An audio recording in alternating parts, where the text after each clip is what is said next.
ॐ नमो भगवते रुद्राय। ॐ नमस्ते रुद्रमन्यव उतो तैषवे नमः। नमस्ते अस्तु धन्वने बाहुभ्यामुतते नमः।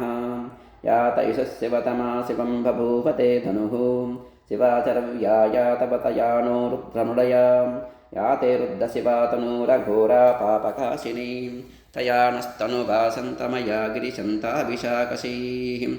यामिषं गिरिशन्तहस्ते विवर्ष्यस्तवे। शिवाङ्गिरित्रतां कुरु माहिगुंसे पुरुषं जगतो। शिवेडवचसा त्वा गिरिसाच्छा वदामसि। यदा नः सर्वमिज्जगदयक्ष्मगुं सुमना असतो। अध्यवोचदधिवक्ता प्रथमो दैव्योऽभिषको। अहीगुश्च सर्वान् जम्बयन् सर्वाश्च यातु धान्यः। असौ यस्ताम्रो अरुणवत बभ्रुः मङ्गलः। ये चेमागुं रुद्रा अभितो दिक्षुश्रिताः सहस्रशो वैशागुं हेडयीमहे। असव्यो वसत्पतिनीलग्रीवो विलोहितः। उतैनं गोपा अदृशन्नदृशन्नुदहार्यः। उतैनं विश्वा भूतानि सदृष्टो मृडयातिनः। नमो अस्तु नीलग्रीवाय सहस्राक्षाय मीडुषे। अथो ये अससत्त्वानो हन्तेभ्यो करन्नमः। प्रमुञ्च धन्वनस्त्वमुभयोरात्रियोज्यां। याश्च ते हस्तैषवपराता भगवो वपाम्। अवतत्यदनुस्त्वं सहस्राक्षशते शुधे। निशीर्यशल्याणां मुखा शिवो नः सुमना भव। विज्यं धनुःकपर्धिनो विशल्यो बाणवागुम् उत। अनेशन्नस्येषव आभुरस्य निषङ्घतिः। या ते हेतिर्मीडुष्टमहस्ते बभूवते धनुः। तयास्मान् विश्वतस्त्वमयक्ष्मया परिभुजा। नमस्ते अस्त्वायुधाय नातताय धृष्णवे। उभाभ्यामुतते नमो बाहुभ्यां तव धन्वने। परिते धन्वनो हेतिरस्मान् वृणक्तु विश्वतः। अथो यशुदिस्तवारे अस्मन्निधेहितं। शम्भवे नमः। नमस्ते अस्तु भगवन् विश्वेश्वराय महादेवाय त्र्यम्बकाय त्रिपुरान्तकाय त्रिकाग्निकालाय कालाग्निरुद्राय नीलकण्ठाय मृत्युञ्जयाय सर्वेश्वराय सदाशिवाय श्रीमन्महादेवाय नमः। नमो हिरण्यवाहवे सेनान्ये दिशाञ्च पतये नमो। नमो वृक्षेभ्यो हरिकेशेभ्यः पशूनां पतये नमो। नमः सस्मिञ्जराय त्वशीमते पथीनां पतये नमो। नमो बब्लुसाय विव्याधिनेन्नानां पतये नमो। नमो हरिकेशायूपवीतिने पुष्टानां पतये नमो। नमो भवस्य हेत्यै जगतां पतये नमो। नमो रुद्राय तताविने क्षेत्राणां पतये नमो। नमः सूताय हन्त्याय वनानां पतये नमो। नमो रोहितायस्तपतये वृक्षाणां पतये नमो। नमो मन्त्रिणे वाणिजाय कक्षाणां पतये नमो। नमो भुवन्तये वारिवस्कृतायौषधीनां पतये नमो। नम उच्चैर्घोषाय क्रन्दयते पत्तीनां पतये नमो। नमः कृष्णवीताय धावते सत्त्वनां पतये नमः। नमः सहमानाय निव्याधिन आव्याधिनीनां पतये नमो। नमः ककुभाय निषङ्गिने एष्टेनानां पतये नमो। नमो निषङ्गिन शुधिमते तस्कराणां पतये नमो। नमो वञ्चते परिवञ्चते स्तायूनां पतये नमो। नमो निचेरवे परिचरायारण्यानां पतये नमो। नमः श्रुकाविभ्यो जिगागुं सद्यो मुष्णतां पतये नमो। नमोऽस्ति मध्यो नक्तञ्चरद्यप्रकुन्तानां पतये नमो। नम विष्णीशिने गिरिचराय कुलुञ्चानां पतये नमो। नम इषुमद्यो धन्वाविभ्यश्च वो नमो। नम आतन्वानेभ्यः प्रतिदधानेभ्यश्च वो नमो। नम आयच्चद्यो विषयद्भ्यश्च वो नमो। नमोऽस्यद्यो विद्यद्भ्यश्च वो नमो। नम आसीनेभ्यः शयानेभ्यश्च वो नमो। नमस्प्रपद्यो जग्रद्भ्यश्च वो नमो। नमस्तिष्ठद्यो दावद्भ्यश्च वो नमो। नमः सभाभ्यः सभापतिभ्यश्च वो नमो। नमो अश्वेभ्यो अश्वपतिभ्यश्च वो नमः। नम आव्याधिनीभ्यो विविध्यन्तेभ्यश्च वो नमो। नम उगणाभ्यस्तृकुम्भतेभ्यश्च वो नमो। नमो गृत्सेभ्यो गृत्सपतिभ्यश्च वो नमो। नमो व्रातेभ्यो व्रातपतिभ्यश्च वो नमो।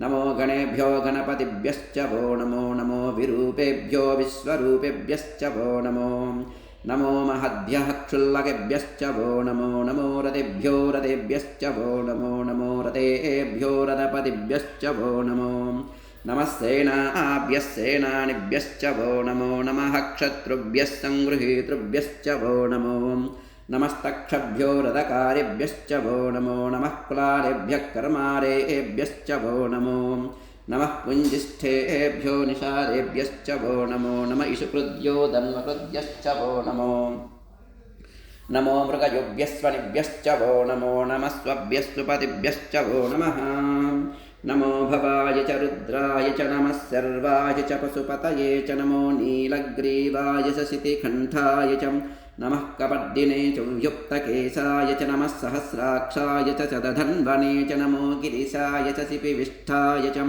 नमो मीडुष्टमाय शेषुमते च नमो रस्वाय च वामनाय च नमो बृहते च वर्षीयसे च नमो वृद्धाय च संवृद्वने च नमो अग्र्याय च प्रथमाय च नमः आसवे साजिराय च नमः सेग्र्याय च सेभ्याय च नमः ऊर्व्याय च वस्वन्याय च नमः स्रोतस्याय च द्वेप्याय च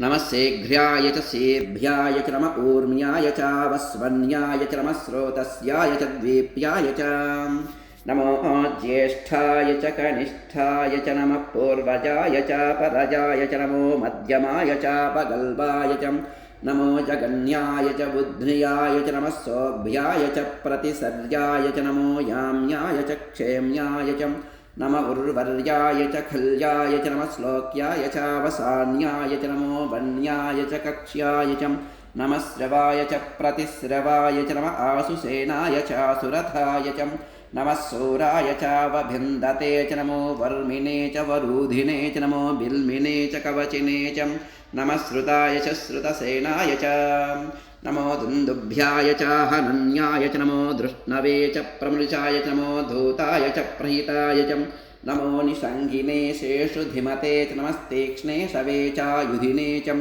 नमः स्वायुधाय च सुधन्वने च नमः श्रुत्याय च पथ्याय च नमः काट्याय च नीप्याय च नमः सोद्याय च सरस्याय च नमो नाद्याय च वैसन्ताय च नमः कोप्याय च वट्याय च नमो वर्ष्याय च च नमो मेघ्याय च विद्युत्याय च नम ईद्रियाय च तप्याय च नमो वात्याय च रेश्म्याय च नमो वास्तव्याय च वास्तुपाय च नमः सोमाय च रुद्राय च नमस्ताम्राय च अरुणाय च नमः संगाय च पशुपतये च नमः उग्राय च भीमाय च नमो अग्रे वधाय च धूरे वधाय च नमो हन्त्रे च हनीयसे च नमो वृक्षेभ्यो हरिकेशेभ्यो नमस्ताराय नमः शम्भवे च मयो भवे च नमः शङ्कराय च मयस्कराय च नमः शिवाय च शिवतराय च नमस्तेऽध्याय च कूल्याय च नमः पार्याय च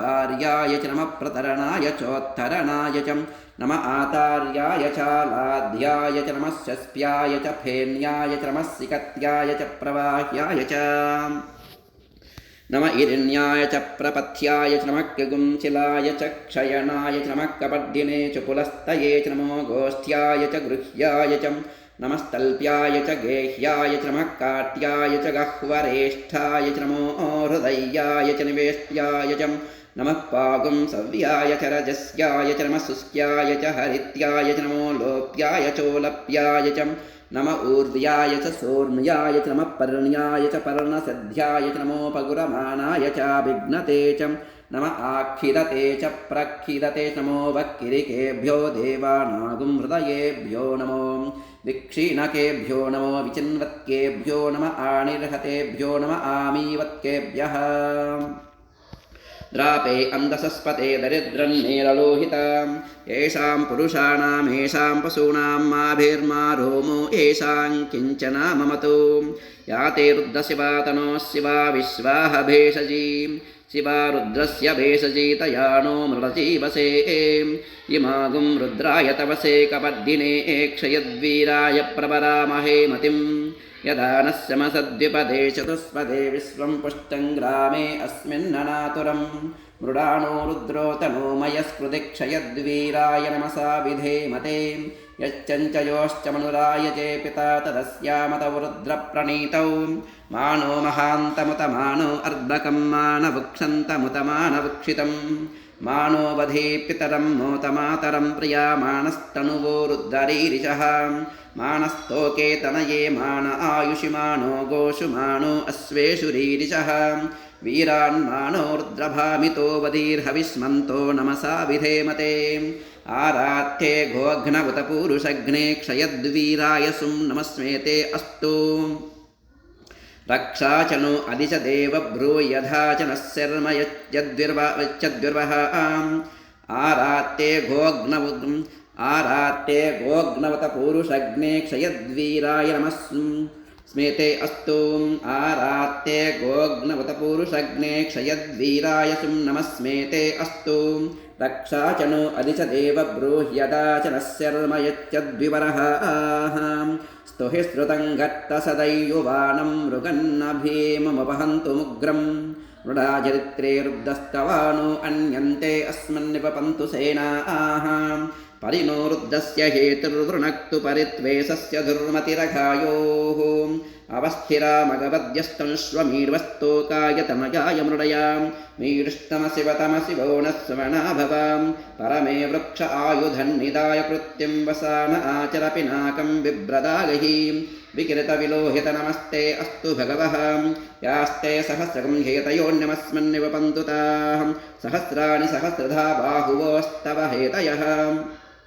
तासामीशानो भगवत्पराचीना मुखाकृतिं सहस्राणि सहस्रशो ये रुद्रा अधिभूम्यां तेषागुं सहस्रयोजने वदन्वानि तन्मसीम् अस्मिन् हत्यर्णवेऽन्तरिक्षे भवा अधिं नीलग्रीवासितिकण्ठाः सर्वा अधः क्षमाचराः नीलग्रीवासितिकण्ठादिपगुं रुद्रा उपश्रिताः ये वृक्षेषु सस्मिञ्जरा नीलग्रीवा विलोहिताः ये भूतानामधिपतयो विसिकाशक्कपद्दिनः ये अन्नेषु व्यध्यन्ति पात्रेषु पिबतो जनानु ये पदां पतिरक्षय ऐलवृधा युव्युधः ये तीर्थानि प्रचरन्ति शुकावन्तो निषङ्गिनः ययेतावन्तश्च भूयागुंसश्च दिशो रुद्रावितस्तिरे तेषागुं सहस्रयोजने वदन्वानि तन्मसीं नमो रुद्रेभ्यो ये पृथिव्या ये अन्तरिक्षे ये दिवि येषामन्नं वातो वरुषमिश्रवस्तेभ्यो दश प्रासेर्दश दक्षिणा दश प्रतीशेर्दशोदीशेर्दशोर्ध्वास्तेभ्यो नमस्ते नो मृडयन्तु तेयं दिस्मो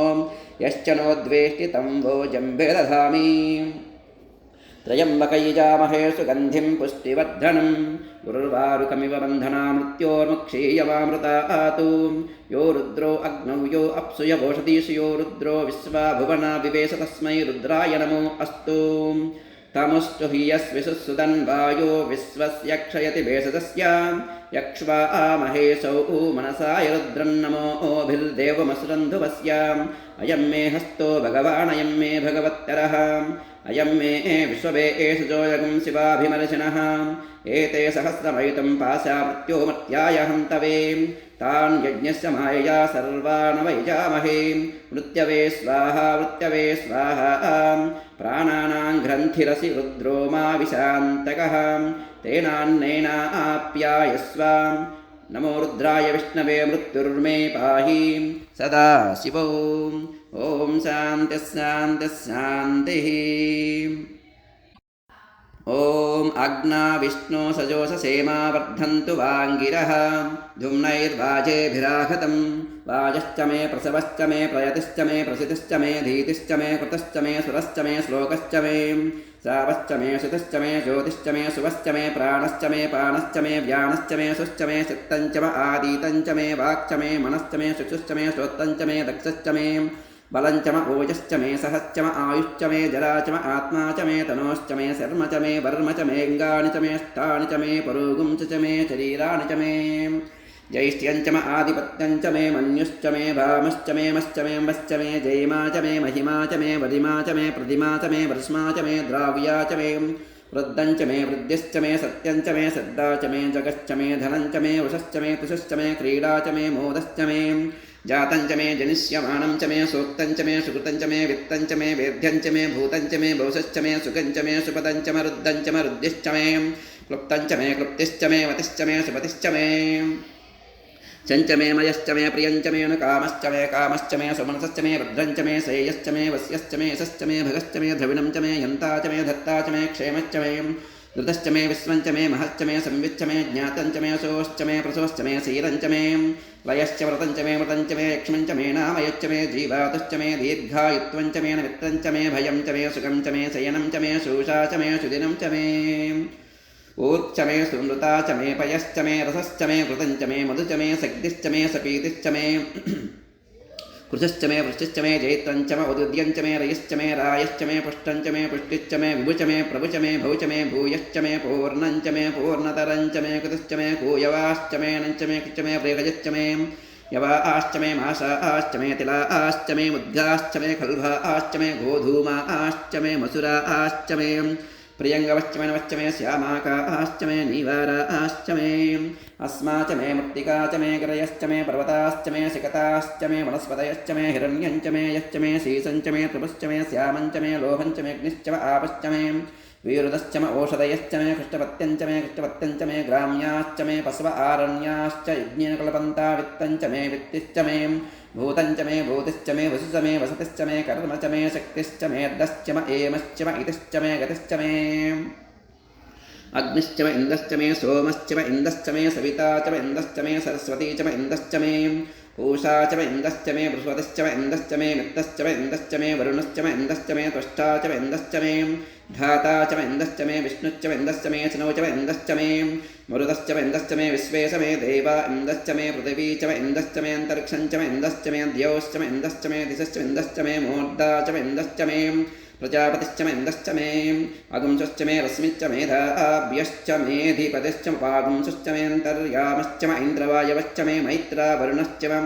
आस्तुनश्च मे प्रतिप्रस्थानश्च मे शुक्रश्च मे मन्ती च मे आग्रेणश्च मे वैश्वदेवश्च मे ध्रुवश्च मे वैश्वानरश्च मे ऋतुग्रहाश्च मे तिग्राह्याश्च मे इन्द्राग्नश्च मे वैश्वदेवश्च मे मरुत्वदीयाश्च मे माहेन्द्रश्च मे आदित्यश्च मे सावित्रश्च मे सारस्वतश्च मे पौष्णश्च मे पात्नीवतश्च मे हार्योजनश्च मे यद्मश्च मे बर्हिश्च मे भेदिश्च मे दिश्याश्च मे सुषश्च मे सवसाश्च मे ग्रावाणश्च मे स्वरचुकुवाश्च मे दिशवने च मे ध्रुवश्च मे वायुव्याञ्च मे पोतवश्च मे आदवनीयश्च मे आग्नेहेन्द्रञ्च मे हविर्दानञ्च मे गृहाश्च मे सदश्च मे पुरोडाशाश्च मे पसिताश्च मे वृतश्च मे सुगाकारश्च मे अग्निश्च मे गर्मश्च मे अर्कश्च मे सूर्यश्च मे प्राणश्च मे सुमेधश्च मे पृथिवी च मे दितिश्च मे द्यौश्च मे सक्वरीरङ्गुलयोदिश्च मे यज्ञेन कल्पन्तामुच्च मे साम च मे स्तोमश्च मे युजिश्च मे दीक्षा च मे तपश्च मृतञ्च मे होरात्रयोः दृष्ट्यां बृहद्दन्तरे च मे यज्ञेन कल्पेतां गर्भाश्च मे वस्सा च मे त्रयविश्च मे त्रयवी च मे दित्यवाच्च मे दित्यविः च मे पञ्चविश्च मे पञ्चवी च मे त्रिवत्सश्च मे त्रिवत्सा च मे तुर्यवाच्च मे तुर्यविः च मे पष्टवाच्च मे पष्टविः च मे वक्षा च मे वसा च मे वसवश्च मे वेहश्च मे नड्वाञ्च मे धेनुश्च मे आयुर्यज्ञकल्पतां प्राणो यज्ञेन कल्पतामपानो यज्ञेन कल्पतां यानो यज्ञेन कल्पतां चक्षुर्यज्ञकल्पतागश्रोत्रै यज्ञेन कल्पतां मनो यज्ञेन कल्पतां वा यज्ञेन कल्पतामात्मा यज्ञेन कल्पता यज्ञो यज्ञेन कल्पताम् एका च मे तस्सच्च मे पञ्च च मे सप्त च मे नव च मे एकादश च मे त्रयोदश च मे पञ्चदश च मे सप्तदश च मे नवदश च मे एकविंशतिश्च मे त्रयोविंशतिश्च मे पञ्चविंशतिश्च मे सप्तविंशतिश्च मे नवविंशतिश्च मे एकत्रिविंशतिश्च मे त्रयस्त्रिविंशतिश्च मे चतुर्विंशतिश्च मे द्वादश मे षोडश मे विंशतिश्च मे चतुर्विंशतिश्च मे अष्टाविंशतिश्च मे द्वात्रिविंशतिश्च मे षट्त्रिविंशतिश्च मे चत्वारिविंशतिश्च मे शतचत्वारिविंशतिश्च मे अष्टाचत्वारिविंशतिश्च मे वायश्च प्रसवश्च प्रजश्च कतश्च शुभश्च मोड्डा सूर्यश्च भुवनश्च भुवनश्चाधिपतिश्च यदा देवहुर्मनुर्यज्ञनिर्बृहस्पतिरुक्तमदांशुं सद्विश्वे देवास्तोक्तवाच पृथिमातर्मा माहिगुंसेर्मधुमनुष्ये मधुजनिष्ये मधुवक्ष्यामि मधुदिश्य मधुदें देवेभ्यो वासमद्यासं शुश्रूषेण्याः मनुष्येभ्यस्तं मा देवा अवन्तु शोभायै पितरो नु वदन्तु ॐ शान्तिः शान्तिः शान्तिः।